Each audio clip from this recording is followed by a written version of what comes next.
সুপ্রিয় শিক্ষার্থী ভাই ও বোনেরা, আমি তাসলিমা শারমিন চৌধুরী, প্রভাষক, রসায়ন বিভাগ, হাজারীবাগ ডিগ্রি কলেজ, টাঙ্গাইল, চট্টগ্রাম। আমি তোমাদের সাথে আলোচনা করব রসায়ন দ্বিতীয় পত্র নিয়ে। রসায়ন দ্বিতীয় পত্রের প্রথম অধ্যায় হচ্ছে পরিবেশ রসায়ন। পরিবেশ রসায়নের প্রথমেই আমাদেরকে আলোচনা করতে হবে যে সমস্ত বিষয় নিয়ে, তা হচ্ছে গ্যাস সূত্রসমূহ। এখন তার আগে একটু আলোচনা করি। যেমন পদার্থের তিনটি বিশেষ রূপ আছে, ভৌত রূপ। এক হচ্ছে কঠিন, তরল এবং গ্যাসীয়। তোমরা জানো গ্যাসীয় পদার্থসমূহের আন্তঃআণবিক আকর্ষণ বল অত্যন্ত কম, কিন্তু গতিশক্তি অনেক বেশি। বিভিন্ন বিজ্ঞানী গ্যাসের আন্তঃআণবিক চাপ এবং গতিশক্তি নিয়ে কাজ করে। তার মধ্যে বিজ্ঞানী রবার্ট বয়েল, যিনি ছিলেন একজন আইরিশ বিজ্ঞানী, তিনি প্রথম একটি সূত্র প্রদান করেন, যাকে বলা হয় বয়েলের সূত্র, ইংরেজিতে যাকে বলে বয়েলস ল। তিনি 1662 সালে এই সূত্রটি প্রদান করেন। তার আয়ুষ্কাল হচ্ছে, আমি একটু দিয়েছি তোমাদের ডেটাতে, 1627 থেকে 1691। তিনি ছিলেন আইরিশ বিজ্ঞানী। এখন আমরা বিবৃতিতে চলে যাব। সূত্রের বিবৃতিতে কি বলা হচ্ছে? স্থির তাপমাত্রায় নির্দিষ্ট করে কোনো গ্যাসের আয়তন এর উপর প্রযুক্ত চাপের ব্যস্তানুপাতিক। এর মানে কি দাঁড়াচ্ছে? যদি কোনো তাপমাত্রা নির্দিষ্ট রেখে নির্দিষ্ট করে কোনো গ্যাসের উপর চাপ প্রয়োগ করা হয়, তবে সেটি তার আয়তনের ব্যস্তানুপাতিকে পরিবর্তিত হবে। এবার আমি একটু আলোচনায় যাচ্ছি, তোমরা আমাকে ফলো করো। যেমন যদি মনে করো কোনো গ্যাসের তাপমাত্রা T, আয়তন মনে করো V, আর চাপ ধরে নাও P। সুতরাং সূত্রের গাণিতিক রূপ দাঁড়াচ্ছে V is proportional to 1/P। এখানে বলয় বন্ধ, T স্থির থাকবে বা নির্দিষ্ট থাকবে। এখন আমি যদি সমানুপাতিক চিহ্ন তুলে দেই, তাহলে আমাকে এখানে একটি ধ্রুবক ব্যবহার করতে হবে। ধ্রুবক রূপে আমরা কে ব্যবহার করব? এখানে V = K × 1/P। এখানে K একটি সমানুপাতিক ধ্রুবক। এটাকে আমি 1 নম্বর সমীকরণ দেব, এটাকে দেব 2 নম্বর সমীকরণ। এবার আমি এটাকে আরেকটু রূপান্তর করতে পারি। PV = K, 3 নং সমীকরণ দেব। এবার বয়েলের সূত্রকে আমি অন্যভাবে একটু বিবৃতি দিতে পারি। সেটা কেমন? স্থির তাপমাত্রায় নির্দিষ্ট করে কোনো গ্যাসের উপর যদি চাপ প্রয়োগ করা হয়, তাহলে এর আয়তন এমনভাবে পরিবর্তিত হবে যেন চাপ ও আয়তনের গুণফল একটি ধ্রুব রাশি হয়। আমরা সেটা এখানে দেখালাম, অর্থাৎ PV = K। যদি আমি এটাকে এভাবে করতে চাই, তোমরা একটু দেখো। মনে করো আমি একাধিক গ্যাস ব্যবহার করছি, একাধিক গ্যাসের ক্ষেত্রে একটু লক্ষ্য করো। তাহলে একাধিক গ্যাসের ক্ষেত্রে যদি চাপ P1 হয়, আয়তন V1 হয়, কনস্ট্যান্ট বা ধ্রুবরাশি K, আমি এটাকে 4 নং সমীকরণ দিচ্ছি। P2 V2 = K। 5 নং সমীকরণ দিচ্ছি। P3 V3 =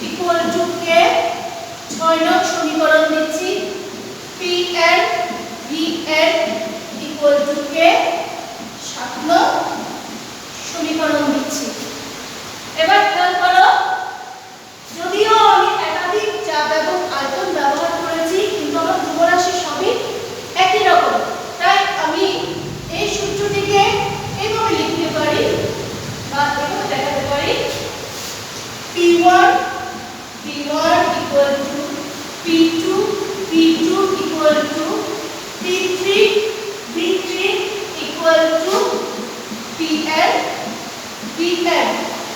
অর্থাৎ এখান থেকে কি বোঝা যায়, স্থির তাপমাত্রায় নির্দিষ্ট ভরের গ্যাসের উপর চাপ প্রয়োগ করা হলে আয়তন এমনভাবে পরিবর্তিত হবে যেন চাপ ও আয়তনের গুণফল একটি ধ্রুব রাশি হয়। এখান থেকে আমরা এই সূত্রটি বের করে নিয়ে আসলাম। ঠিক আছে, এইবার আমরা একটু গ্রাফিক্যালি ব্যাপারটা ব্যাখ্যা করার চেষ্টা করব।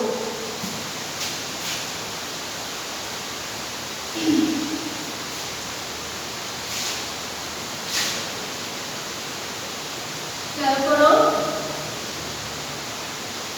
বয়লের সূত্রকে বিভিন্নভাবে ব্যাখ্যা করা যায়। চাপ এবং তাপমাত্রা স্থির রেখে চাপ এবং আয়তনকে পরিবর্তন করে বয়লের সূত্রকে বিভিন্নভাবে ব্যাখ্যা করা যায়। প্রথমে আমরা এবার ব্যাখ্যা করব পি বনাম ভি লেখচিত্রের মাধ্যমে। বয়লের সূত্রের লেখচিত্র অত্যন্ত গুরুত্বপূর্ণ, এটার মাধ্যমে বয়লের সূত্র প্রমাণ করতে হয়। এবার যাই আমরা পি বনাম ভি লেখচিত্র হলে আমি যদি পি অঙ্কে ওয়াই অঙ্কে পি নেই, এক্স অঙ্কে যদি ভি নেই, ভি আয়তন, এটা কিউবিক মিটারও বলতে পারি, সেন্টিমিটার কিউবেও আমি প্রকাশ করতে পারি, বিভিন্নভাবে করা যায়। পি কে প্রকাশ করব অ্যাটমসফিয়ার দ্বারা, এখানে আমি লিটার ব্যবহার করছি। মনে করো আমি 4 লিটার গ্যাস নিলাম,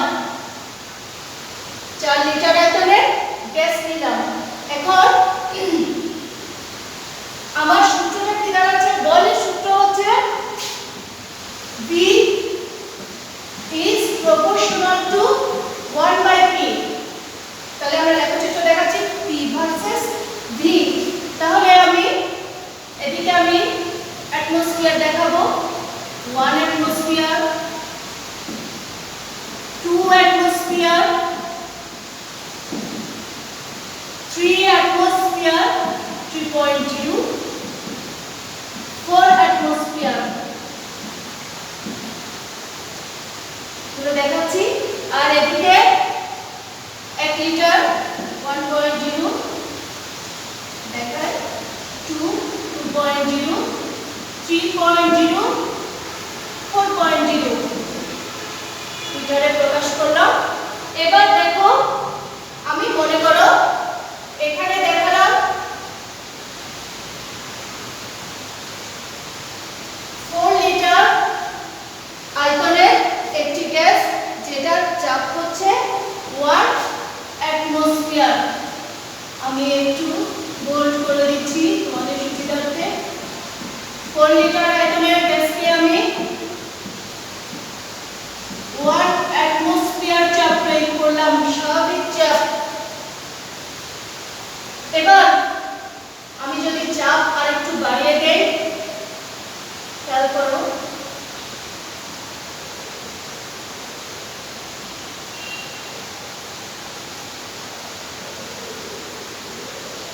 আমি 2 অ্যাটমসফিয়ার চাপ বাড়িয়ে দিচ্ছি।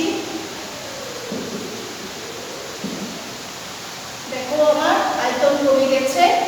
এবার যদি আমি এটা করি 4 অ্যাটমসফিয়ার চাপ প্রয়োগ করলাম, আরো কমে যাবে।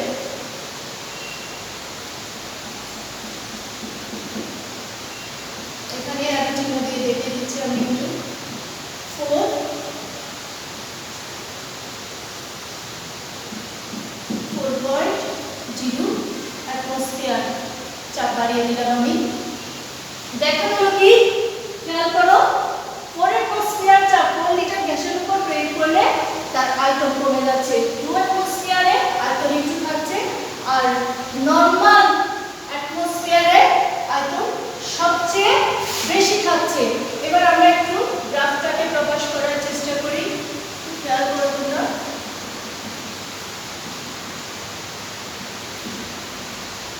ফলো করো, তাহলে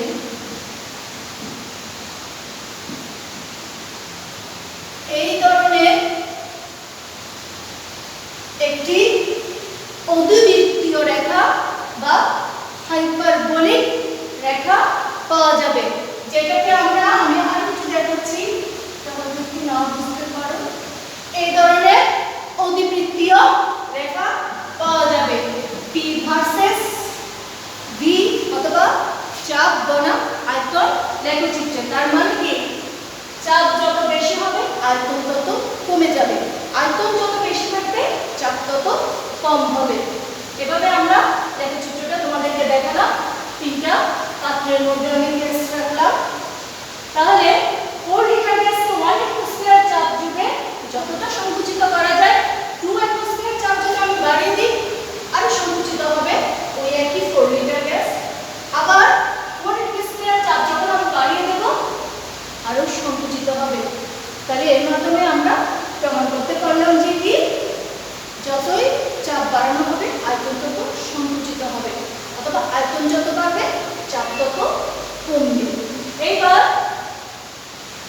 এটাকে আরেকটা নাম দেওয়া যায়, যেহেতু এই লেখচিত্রে তাপমাত্রা টি স্থির থাকে, চাপ এবং আয়তন শুধু পরিবর্তিত হচ্ছে এখানে। তাই এই লেখচিত্রকে আমরা যে লেখটা পাচ্ছি সে লেখকে সমতাপীয় বা আইসোথার্ম বলা যেতে পারে। এই রেখাটাকে বলা হয় কি, সমতাপীয় রেখা, কারণ তাপমাত্রা টি এখানে স্থির থাকে।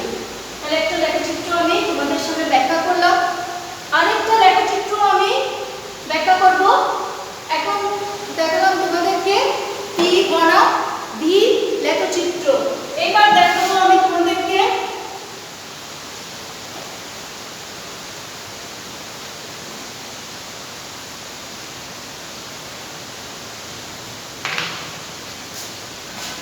ভি বনাম পি লেখচিত্র। এটাও বয়লের সূত্র মাধ্যমে লেখচিত্রটা প্রকাশ করা যায়। তাহলে আমি এক্স অক্ষে তোমার পি নেব, চাপ পি অ্যাটমোস্ফিয়ারে প্রকাশ করতে পারো। এবার এদিকে নিব আয়তন ভি, আমি লিখে দিচ্ছি কিউব সেন্টিমিটারে প্রকাশ করতে পারো। এক্ষেত্রে তাপমাত্রা কিন্তু এক্ষেত্রে স্থির থাকবে না, এক্ষেত্রে তাপমাত্রা ভেরিয়েবল হবে, অর্থাৎ পরিবর্তিত হবে। এক্ষেত্রেও একটি লেখচিত্র পাওয়া যায়, আইসোথার্ম এক্ষেত্রেও পাওয়া যায়। তাপমাত্রা T1 এর ক্ষেত্রে এরকম হবে, তাপমাত্রা T2 এর ক্ষেত্রে এই ধরনের হবে। তার মানে ভি বনাম পি লেখচিত্র আমরা অধিবৃত্তীয় রেখা পেতে পারি। তাহলে দুই ধরনের আমি ব্যাখ্যা করলাম। আরো একভাবে দেখাবো আমি। আজকে আমি তোমাদের সাথে বয়লের সূত্রটা নিয়ে আলোচনা করব। তাহলে এবার আমি চলে যাব, তোমরা একটু দেখো, আমি মুছে দিচ্ছি।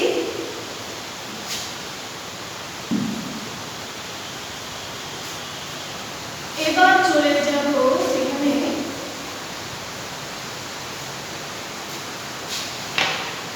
ভি বনাম বা আয়তন বনাম পি ইনভার্স অর্থাৎ 1/4 লেখচিত্র। এটা নিয়ে তিনটা লেখচিত্র আলোচনা করছি তোমাদের সাথে। তাহলে আমার y অক্ষে যদি ভি থাকে, x অক্ষে আমি পি ইনভার্স বা 1/p ব্যবহার করব। এটাকে কিলো প্যাসকেল আর কিলো প্যাসকেল হিসেবে আমরা দেখাতে পারি।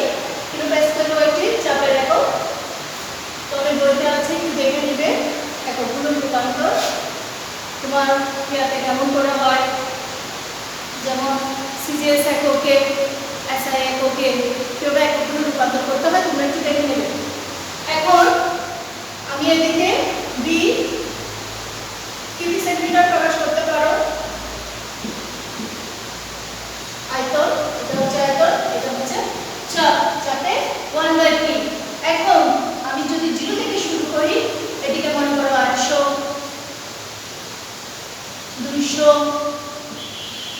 এক্ষেত্রে কিন্তু নেগেটিভ হওয়ার কথা, কিলোমিটার স্কেলে যখন আমরা ব্যবহার করবো অসুবিধা নেই, সিসি ব্যবহার করতে পারি। 300, 400 আমি নিলাম। এই পাশে আমি নেব, যেহেতু পি ইনভার্স ক্ষুদ্রাতি ক্ষুদ্র, তাই আমি এখানে ব্যবহার করব 0.10, 0.020, 0.030,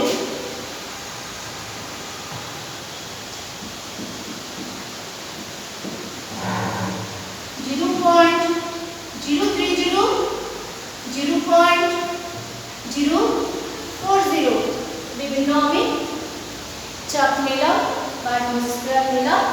এইবার আমি যদি এখানে প্রকাশ করি, দেখো এইটা যদি এভাবে, তাহলে আমার যে রেখাটা পাওয়া যাবে, দেখা যাবে সেটা একটি মূল বিন্দুগামী রেখা, মূল বিন্দুগামী একটি রেখা পাওয়া যাবে। ঠিক আছে, কোন লেখচিত্রে? বি বনাম পি ইনভার্স লেখচিত্রে আমরা এই ধরনের একটি মূল বিন্দুগামী সরলরেখা পাবো, যে সরলরেখাটা y mx এই সূত্রকে সমর্থন করে। এবার আরো লেখচিত্র আছে, কারণ সৃজনশীলে কোনটা আসে বলা যায় না, সবকিছু জেনে রাখা উচিত। তাহলে এটাও আমরা আলোচনা করলাম। আরেকটা লেখচিত্র আমরা আলোচনা করব।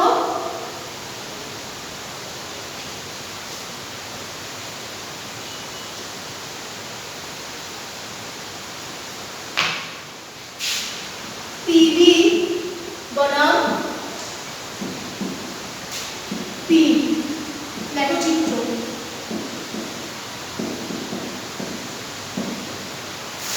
এক্ষেত্রে দেখো y অক্ষে থাকবে পিবি, আয়তন এবং চাপের গুণফল, আর নিচে থাকবে পি, অ্যাটমসফিয়ার ধরতে পারো।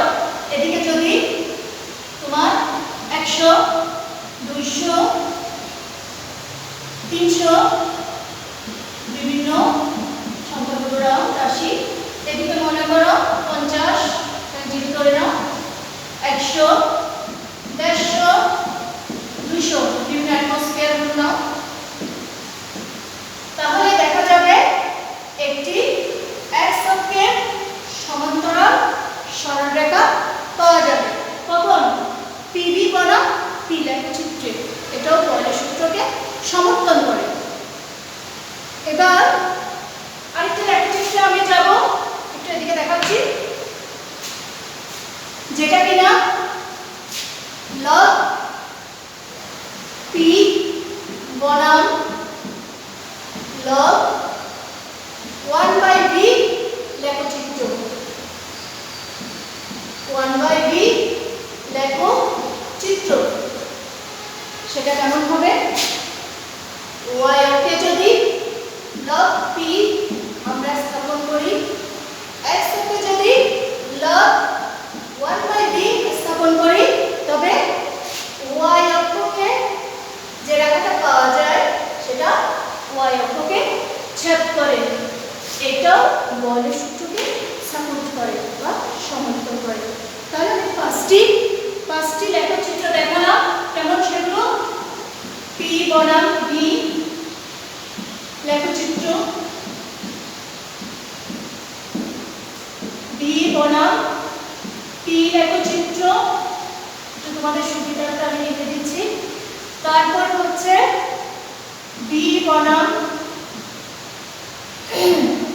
1/p বা পি ইনভার্স লেখচিত্র, পিবি বনাম পি লেখচিত্র, এবং আরেকটি হচ্ছে লগ পি বনাম লগ 1/b লেখচিত্র। তাহলে গ্রাফিক্যালি আমি তোমাদের কাছে প্রমাণ করলাম বয়লের সূত্র। এবার বয়লের সূত্রের কিছু সীমাবদ্ধতাও রয়েছে, সেগুলো কেমন একটু দেখাই আমি। বয়লের সূত্রের সীমাবদ্ধতা,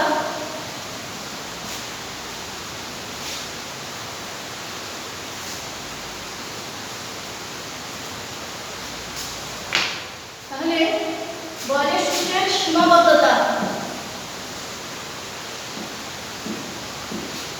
1 নম্বর, সাধারণ নিয়ম অনুসারে অর্থাৎ সাধারণ তাপমাত্রা ও চাপে প্রচলিত গ্যাস সমূহের বেলায় বয়লের সূত্র প্রযোজ্য নয়। যেমন কার্বন ডাইঅক্সাইড, অক্সিজেন, নাইট্রোজেন এই সমস্ত গ্যাসগুলোর বেলায় বয়লের সূত্র প্রযোজ্য হয় না। তারা হচ্ছে বাস্তব গ্যাস। আদর্শ গ্যাস কোনগুলো, বাস্তব গ্যাস কোনগুলো, সেগুলো পরবর্তীতে আলোচনায় আসবে। তাহলে 1 নম্বর সীমাবদ্ধতা হচ্ছে নরমাল তাপমাত্রা ও চাপে অর্থাৎ সাধারণ তাপমাত্রা ও চাপে যে সমস্ত গ্যাসগুলো রয়েছে তাদের বেলায় বয়লের সূত্র প্রযোজ্য নয়। 2 নম্বর হচ্ছে অতি উচ্চ তাপমাত্রা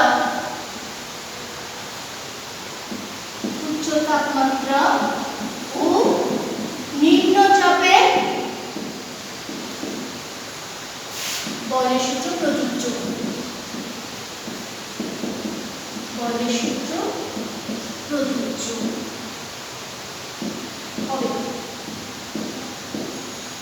তাহলে শর্ত কি লাগবে? অতি উচ্চ তাপমাত্রা, হাই টেম্পারেচার, এবং অতি নিম্ন চাপ, এই দুটোর বেলায় শুধুমাত্র আমরা বয়লের সূত্রের অ্যাপ্লিকেশন করতে পারবো বা প্রয়োগ করতে পারবো। কিন্তু সাধারণ তাপমাত্রা ও চাপে যে সমস্ত গ্যাসগুলো রয়েছে তাদের বেলায় আমরা বয়লের সূত্রে প্রয়োগ দেখাতে পারবো না। এইবার আমরা চলে যাব, সীমাবদ্ধতা নিয়েও একটু আলোচনা করলাম। এবার বাস্তব ব্যবহার যেটা, যেমন মনে করো বয়লের সূত্র মানে হচ্ছে কি পি ভার্সেস ভি, অর্থাৎ আয়তন বনাম চাপ। আয়তন যত বাড়বে চাপ তত কমবে, চাপ যত বাড়বে আয়তন তত কমে যাবে। তাই এর একটা বাস্তবসম্মত উদাহরণ আমি দিতে পারি। যেমন গভীর সমুদ্রের অভ্যন্তরে গভীর সমুদ্রের অভ্যন্তরে যে সমস্ত মাছগুলো থাকে তারা সেখানে অত্যধিক চাপের মধ্যে থাকে। সেটা তোমরা জানো, গভীর সমুদ্রতলে চাপের পরিমাণ অত্যন্ত বেশি। এখন সে সমস্ত মাছগুলোকে যদি সমুদ্রপৃষ্ঠে তুলে আনা হয় তবে তারা বেশিক্ষণ বেঁচে থাকতে পারে না, মারা যায়। তার মানে কি, গভীর সমুদ্রপৃষ্ঠে চাপের পরিমাণ অত্যন্ত বেশি থাকে, কিন্তু সমুদ্রপৃষ্ঠের উপরে চাপের পরিমাণ কমে যায় বলে এই সমস্ত মাছগুলো বা সামুদ্রিক প্রাণীগুলো, যেমন মনে করো ব্লাডার, তারপরে কোষ, মেমব্রেন, এই সমস্ত কিছু ফেটে যায় অতিরিক্ত চাপ প্রবহ হয়ে যাওয়ার কারণে, চাপ কমে যাওয়ার কারণে। ফলশ্রুতিতে তারা মারা যায়। ঠিক আছে? তাহলে আমরা সীমাবদ্ধতা দেখলাম এবং ব্যবহার, বাস্তব প্রয়োগ কি, বাস্তবিক ব্যবহার কি, সে সম্পর্কে আলোচনা করলাম। এবার দুটো অঙ্ক দেখাবো আমি এখান থেকে। আরেকটা ব্যবহার আছে, আমি একটু বলি তোমাদেরকে। যেমন বয়লের সূত্রের আরেকটি গুরুত্বপূর্ণ ব্যবহার হচ্ছে আমরা যে গ্যাস সিলিন্ডার জাতকরণে বয়লের সূত্রের বিশেষ ব্যবহার আছে। সেখানে গ্যাসকে পদ্ধতিক চাপে সংকুচিত করে সিলিন্ডারে করা হয়। এটা বয়লের সূত্রের একটি বাস্তব উদাহরণ। এবার আমি তোমাদের সাথে বয়লের সূত্রের গাণিতিক উদাহরণ নিয়ে আলোচনা করব। দুটো গাণিতিক উদাহরণ আমি তোমাদের সামনে নিয়ে আসছি। আচ্ছা, তোমাদের সাথে এবার আমি একটি গাণিতিক উদাহরণ নিয়ে আলোচনা করব। গাণিতিক উদাহরণ খুব সিম্পল একটি। একেবারে আমি লিখছি অঙ্কটা, জীবাশ্ম জ্বালানির দহনে প্রাপ্ত সালফার ডাইঅক্সাইডের 3.0 লিটার নমুনাকে 1 অ্যাটমসফিয়ার চাপে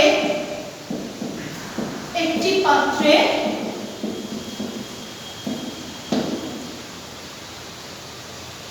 সংরক্ষণ করা হলো। যদি তাপমাত্রা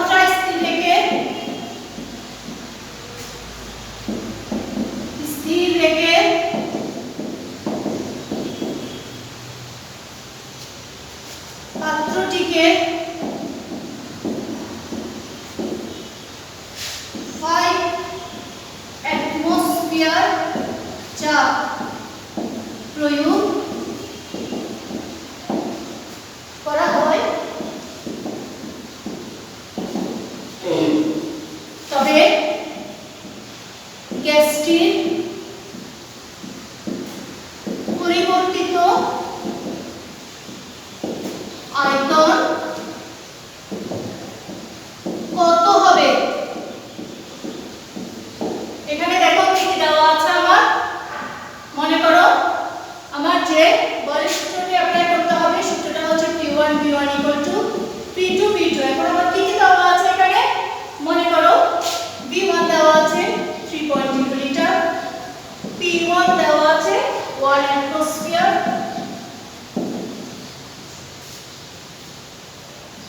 P2 দেওয়া আছে কত?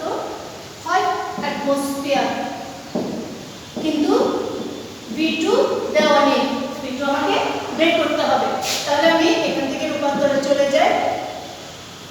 P1 V1 equal to V2 সমান P1 V1 divided by P2। মানগুলো বসিয়ে দাও। 1 অ্যাটমসফিয়ার 3.0 লিটার, তারপরে এদিকে হচ্ছে P2 মান দেওয়া আছে 5 অ্যাটমসফিয়ার। অ্যাটমসফিয়ার ক্যান্সেল, তাহলে আমার মান যা দাঁড়াচ্ছে 0.60 লিটার। তাহলে বলের সূত্র থেকে তোমাদেরকে একটা গাণিতিক উদাহরণও আমি দেখিয়ে দিলাম। আরো কিছু থাকলে তোমরা নিজেরা বই থেকে দেখে নেবে। গুরুত্বপূর্ণ যেগুলো সবগুলো আমি তোমাদের সাথে আলোচনা করলাম। ঠিক আছে, আজকে এ পর্যন্ত তোমাদের সাথে। সবাই ভালো থেকো, সুস্থ থেকো। আল্লাহ হাফেজ।